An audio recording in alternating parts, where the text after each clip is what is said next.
धर्म के अपने अपने रीति रिवाज होते हैं। ऐसे ही हिंदू धर्म के शास्त्रों के अनुसार जब भी किसी व्यक्ति की मौत होती है तो उसका अंतिम संस्कार किया जाता है। किसी अन्य धर्म में ये परंपरा नहीं निभाई जाती है। जैसे मुस्लिम धर्म में मृत व्यक्ति को दफनाया जाता है, वैसे ही हिंदू धर्म में मृत व्यक्ति का अंतिम संस्कार किया जाता है। लेकिन आपको इस दौरान होने वाली एक प्रतिक्रिया के बारे में जानकर बेहद हैरानी होगी। पुराणों और कुछ धर्म ग्रंथों के अनुसार मरने के बाद ये जो आखिरी प्रतिक्रिया की जाती है, इसका असर उसके अगले जीवन पर भी पड़ता है। यही कारण है कि इंसान का अंतिम संस्कार करते समय ज्योतिष की हिदायत होती है कि हर काम बड़ी सावधानी के साथ किया जाए ताकि इस दौरान कोई गलती ना हो। बहुत कम लोग जानते होंगे कि अंतिम संस्कार के समय एक महत्वपूर्ण क्रिया निभाई जाती है जिसे कपाल क्रिया कहा जाता है। आपको बता दें कि हिंदू धर्म में कपाल क्रिया के बिना किसी भी इंसान का अंतिम संस्कार का कार्य पूरा नहीं माना जाता।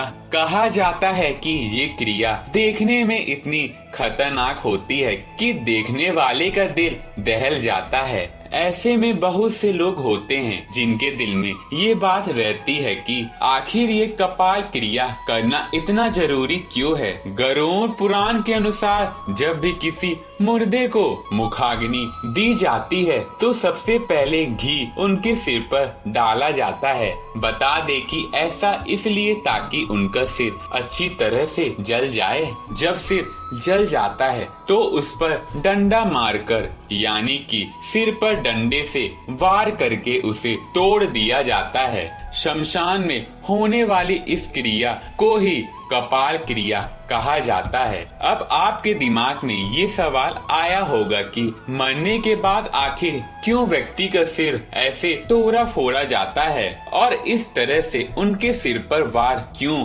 किया जाता है। तो आपको बता दे कि इसके पीछे भी दो कारण हैं। पहला कारण तो ये है कि अगर सिर पर वार करके उसे न तोड़ा जाए तो कई बार सर अर्ध जला ही रह जाता है, यानी वो पूरी तरह से नहीं जल पाता। इसीलिए उसका अंतिम संस्कार भी संपन्न नहीं माना जाता। धार्मिक मान्यताओं के अनुसार इसका दूसरा कारण इंसान को सांसारिक बंधनों से मुक्त करवाकर उसे मोक्ष की प्राप्ति करवाना होता है। इसीलिए इस कपाल क्रिया के बाद ही एक मृत व्यक्ति की आत्मा को मोक्ष की प्राप्ति होती है। हिंदू धर्म के ग्रंथों आदि में कहा गया है कि इन सब बातों का ध्यान जरूर रखना चाहिए क्योंकि जीवन और मृत्यु के बारे में अधूरी जानकारी कभी कभी इंसान को पाप का भागीदार बना देती है। इसीलिए इसकी पूरी प्रतिक्रिया के बारे में